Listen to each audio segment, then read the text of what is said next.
I want to talk about some comments that Terence Crawford made recently to Ring Magazine. We spoke about how Crawford mentioned in this interview that if he beats Canelo, that he believes he'll be considered top three pound for pound. We talked about that on the last episode. He also said in this interview that he believes in recent fights that Canelo Alvarez has been holding back a little. He believes that Canelo carried Jaime Munguia, something that we've talked about in the past, that he probably could have knocked out Edgar Berlanga. That's debatable, certainly. But what do you think of that, Sergio? Do you think that Canelo has kind of been coasting in his last few fights? Think he's been holding back, or have we just seen kind of the natural slight regression of a fighter in his mid-30s? Well, Christopher Fenton Mannix, to quote Ernest Hemingway, men don't get old, they become careful. That's what's happening to Canelo. I just think he's becoming careful. He wants to extend his career.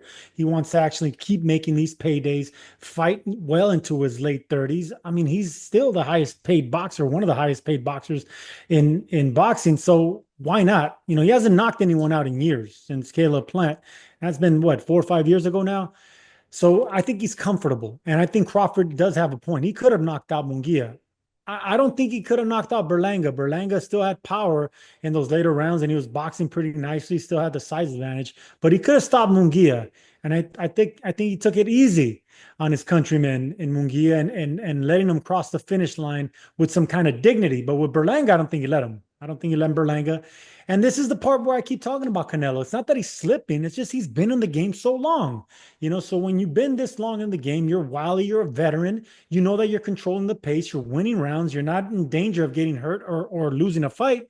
Just cross the finish line, on to the next payday. That's where Canelo's at right now. And it happens to a lot of greats. It happened to Floyd Mayweather Jr. He wasn't knocking out guys towards the end of his career. And a lot of these pay-per-view stars where they just want longevity and paydays instead of going for the knockout and putting themselves at risk.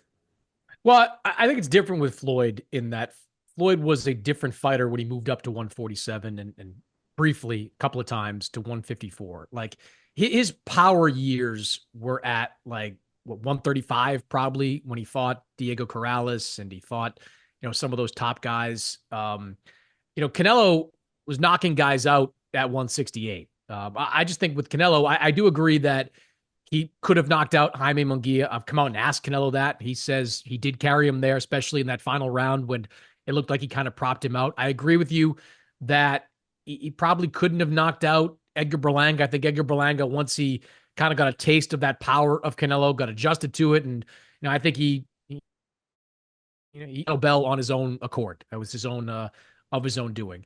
I do think that Canelo, when he gets to the second halves of fights, if he feels like he's in a lead, he's not going to put his foot on the gas. He's not going to go for knockouts like he once did. I mean, look, he knocked out Caleb Plant in the 11th round of their fight. I think that version of Canelo is probably gone. If he believes he's up like 8-2 on you going into the championship rounds, I don't think he's going to go for it like he once did. The question is, though, does that open the door for Terence Crawford to have success, to beat Canelo? I mean, I've read some of the quotes from Crawford, from Bomac, his trainer. They're going into this likely fight pretty damn confident. Like they're of a belief that they have what it takes to beat Canelo.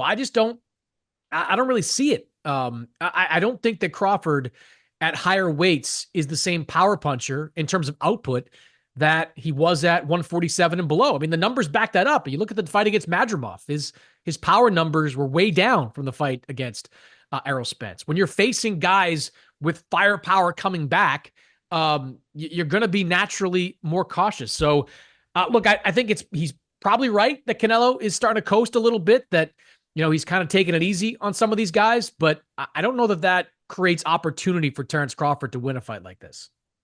We've been doing this podcast for years now, and your fascination, your love for power still intrigues me, man.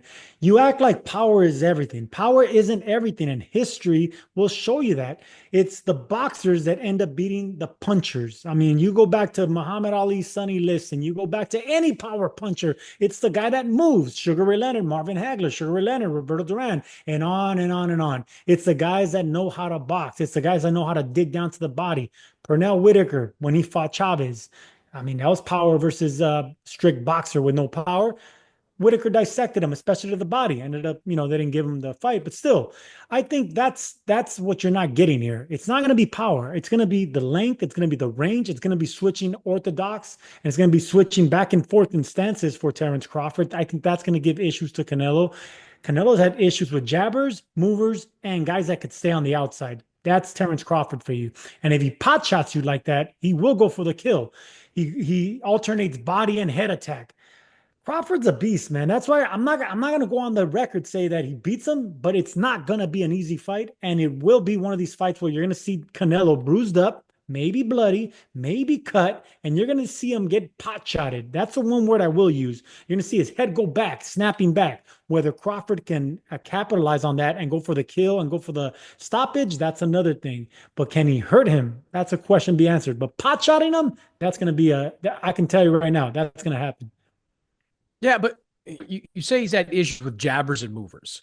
None of the jabbers and movers that have faced him have beat him. Like, yeah, have some given him problems, sure. Like Caleb Plant had some moments in their fight. Sergey Kovalev, operated behind a jab and had success in their fight. But both those guys eventually got knocked out. And the only Yeah, guys okay, but let me stop you there. Take it back to before those fights. I mean, Austin Trout and Eddie Lara. Yeah, but you're talking about a guy that was a decade plus ago, man. That was a long time ago. It's That was still a different Canelo, and lifetime it's for still the Canelo same Alvarez. heavy feet. It's still the heavy feet of his. It's still the fact that he doesn't know how to track down movers, and he's a There I disagree with. Look, I think you're wrong there. Like, I think he knows how to track down movers, and I based it on the fact that he did it. Like, he's done it. Like, the two guys that have beaten him in the last, or blemished his record, I should say, in the last, 10 years, have been Gennady Golovkin and Dmitry Bivol. Would you describe either one of those guys as movers?